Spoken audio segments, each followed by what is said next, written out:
Intel's new CEO, Lip-Bu Tan, took to the stage at Intel's Vision 2025 event to deliver his first keynote as Intel's new captain. While overall the event has given me positive vibes and hope for a turnaround at Intel, it sounds like in the short term at least, Intel's competitors have nothing to worry about.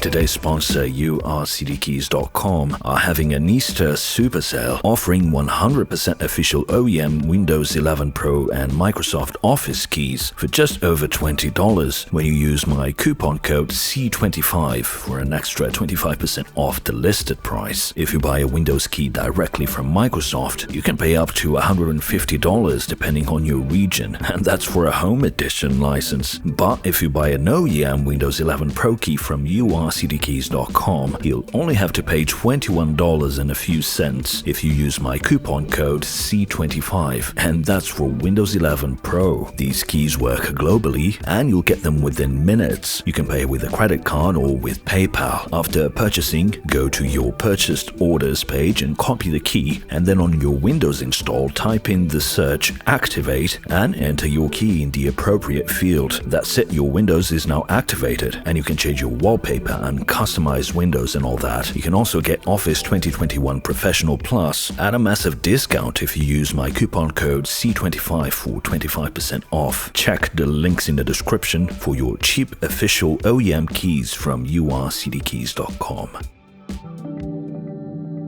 You could tell straight from the get-go that Lip-Bu Tan is not exactly the most charismatic of CEOs when it comes to these sorts of events. He read off of the teleprompter the whole time and wasn't exactly the best communicator, but I do appreciate that his message went straight to the point and that he kept it real, honest and simple rather than spewing out a bunch of non-descriptive abstract marketing promises, as is usually the case with most tech CEOs these days. He recognized that Intel has been struggling and that past mistakes need to be addressed and can't be repeated. And he showed passion and focus for Intel's core businesses. Lip-Bu Tan gave the audience and investors the guarantee that Intel will go back to being an engineering-focused company. Crucially, he stated that they will be focusing on both products and their foundry business. And this was one of the big questions everyone had when he was appointed CEO. If Intel was indeed going to offload their foundry business or their product business to another company, with some rumors suggesting TSMC was keen to buy Intel's fabs and Qualcomm eager to buy Intel's product divisions. He did later say that Intel will spin off some of their non-core businesses, and this has been a recurring theme in the Vision 2025 keynotes, that Intel is offloading the non-key businesses and focusing on their core segments. In other words, you can expect a crap ton of layoffs and several of Intel's businesses to be sold in order to bring the cash to improve the balance sheet and to have the cash flow to continue operating. But Intel's new CEO did give us a glimpse of the direction he wants to take Intel beyond fixing the financials. Lip-Bu Tan is himself an engineer with a background in quantum physics and nuclear engineering, and while there isn't a guarantee of good leadership in the tech space, if we look at AMD and Nvidia, Intel's direct competitors in the PC space and AI, they are run by engineers, and I think that has given Intel's competitors an edge in having better visibility from the top down. A few key technologies that Tan mentioned that are of his own personal interest, somewhat surprisingly, were photonics and new cooling solutions for the growing problem of keeping chips under control as transistor density increases. He also mentioned fabrics and new materials in the context of semiconductors, obviously. It's definitely refreshing to hear an Intel CEO excited about technological advancements that can truly disrupt the status quo. You see, one of the problems that Intel has had in the last decade and a half has been this lack of focus on a long-term strategy of solving engineering problems, and also a lack of internal investment in novel solutions that Intel's own engineers come up with. Potentially disruptive ideas that never make it to upper management. From someone who spends way too much time analyzing patents, I can tell you that Intel has one of the largest treasure troves of technology-related patents, and the vast majority goes completely completely unused. It's the old investor's dilemma. Intel has grown so big that their middle management has become a barrier that stops innovations from their ground troops to make it all the way up to the decision makers. And this is precisely where having a tech-savvy, passionate engineer as a CEO can make a difference. That's one of the key reasons why Nvidia has done so well. Jensen Huang oversees everything that goes on in the company, all the way down to the engineers on the ground. The signs that Lip-Bu Tan left in his first public address are positive, in my opinion, particularly the understanding of the need to create a startup mentality inside the colossus that is Intel, to reduce bureaucracy, to lean some fat in terms of employees, and the need to focus on innovative ideas that come from individuals inside the company, rather than funneling resources exclusively to status quo safe ideas that pander to investors, and less of them meandering from one fad to the next without ever disrupting or innovating, as has been the case with Intel in the last decade and a half at least. In between the lines, one could hear that his strategy is one of synergy, rather than chasing the long shadows cast by Nvidia, imitating the green giant with a 3 or 4 year delay, like some other companies out there are doing. Another of Intel's problems in recent years has been this disconnect between their investments, buying companies left and right who present no synergistic opportunities with Intel's core businesses, or just not being good custodians of the tech they acquired. Lip-Bu Tan also talked a lot about purpose-built silicon, and that is certainly a dramatic change in direction, hinting that future generations of x86 CPUs could feature modular parts or tiles designed specifically for their clients' needs, and perhaps even completely custom-built silicon similar to what AMD has been doing. It's unclear how this sort of strategy will affect desktop client parts like the Core Ultra chips, but it is a sure way of guaranteeing return business. If you look at how Microsoft and Sony kept AMD afloat in difficult times thanks to the custom chips built for the consoles, and how both those giants keep coming back to AMD for business, it makes sense that Intel's new CEO wants to pursue a somewhat similar strategy in broad terms, assuming that's what he meant. Now, all of that is great as far as a strategy for the future is concerned, but what about the present? Lip-Bu Tan stated that Panther Lake will be launching later this year, although somewhat confusingly, the product update presentation showed Panther Lake as releasing in 2026. So I assume that laptops with Panther Lake will begin production this year and perhaps even be announced later in the year, with internal benchmarks making an appearance. But as far as actual releases for client desktop and laptop chips, it looks like we'll have to wait until next year, which is unfortunate news for us PC enthusiasts, especially as the market is stagnating. If you saw my last couple videos, you might remember how AI inference is sort of creating a PC 2.0 wave of products that are heavily tuned towards specific workloads. It's kind of ironic that Intel sold their NUC line of products to Asus just before this wave of mini PCs really took off, but I imagine that Intel will now be looking to their partners to launch new mini PCs and laptops to address this growing niche, especially now that Nvidia has joined in and is going after what has been traditionally AMD's and Intel's turf. So we should see AI mini PCs from Intel and partners with a ton of RAM capacity popping up this year. And out of all the hardware makers, I think Intel is the best positioned to actually make use of domain-specific hardware like the NPU, thanks to Intel's large pool of software engineers, as well as their vast experience working directly with board partners. Still on Panther Lake, so that's the 300 series CPUs. According to Intel, they said it combines the power efficiency of Lunar Lake with the performance of Arrow Lake, and it will be built on 18A, so that's their upcoming node. That to me sounds very weak. I'm not hearing a lot of confidence when Intel talks about Panther Lake, honestly, but that could be related to Lip-Bu Tan's new approach of under-promising and over-delivering. Personally, I wouldn't put my hopes up for the 300 series, especially when it comes to gaming. I could be wrong, but listening to Intel's executives, I got the impression that the Core 300 series are not going to challenge AMD's dominance in gaming, but might continue to provide solid multi-threaded performance for creators. After Intel's updaters and fixes, the 285K, so that's Intel's current flagship for client desktop PCs, matches and in some cases slightly outperforms the 9950X3D from AMD in applications like Premiere and in in multi-threaded based rendering in general,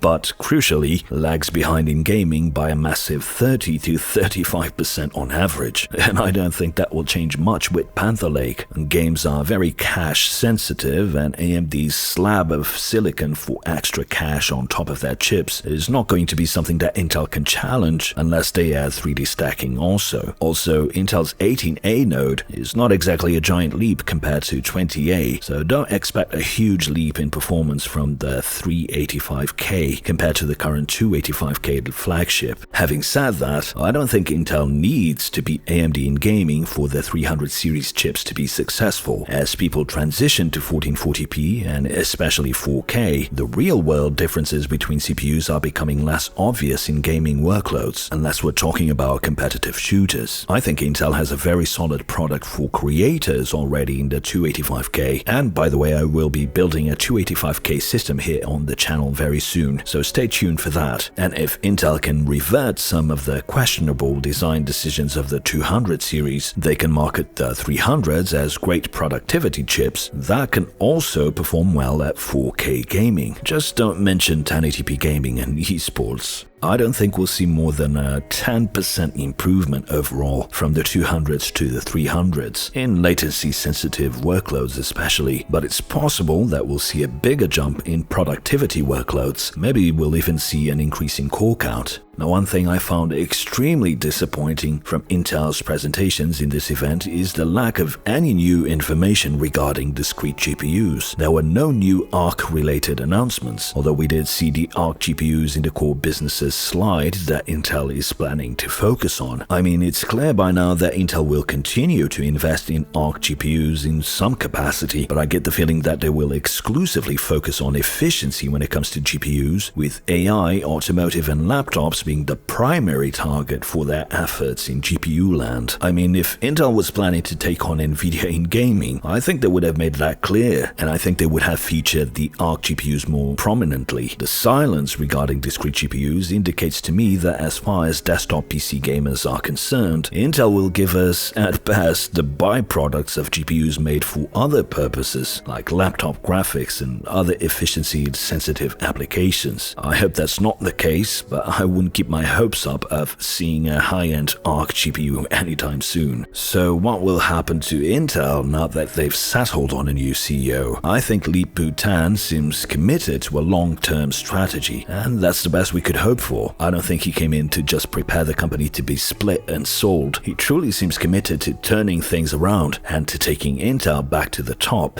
but that will take a long while. I mean, it will be at least a good 4 to 5 years before any decisions he makes now have a significant impact on Intel's products. In the short term, the company will become leaner. I think we can expect a serious reduction in staff. Some have even suggested a 50% layoff, which would be dramatic to say the least, but I don't think it will be that extreme. However, despite those short-term pains, I think Intel will get back on the right track within the next 4 to 5 years. Pat Gelsinger, the former CEO, had a lot of great ideas and a lot of passion, but he spread the company in too many directions all at once and refused to take drastic but necessary cuts in employee count when it's clear that Intel is extremely bloated. Lip-Bu Tan, on the other hand, is narrowing Intel's focus and taking the company back to their roots. I think there's hope for this new Intel in the long run, but in the short term, AMD will continue to take big chunks of the PC market share away from Intel and continue to lead most performance charts in the CPU space. I think custom designed x86 chips from Intel could be a dark horse strategy that accelerates Intel's return to form, especially as Intel is really the only company out there that can guarantee volume, in addition to a close collaboration with companies looking for custom silicon. In the meantime, for us PC enthusiasts at least, I think it's a good time to focus on upgrading your monitor, upgrading your peripherals, and even upgrading your audio, because there aren't really any CPUs or GPUs worth upgrading to at reasonable prices, and it looks like that won't be changing anytime soon. Speaking of audio, which is one area that PC enthusiasts generally neglect, I have some content coming very soon which I think you might find useful and informative. Be sure to subscribe so you don't miss that. A big thank you to my patrons for their continued support. You can become a Cortex Patreon member for just a couple dollars per month and get exclusive access to the Cortex Discord server, as well as get access to exclusive content. So become a patron today. Thanks for watching, and until the next one.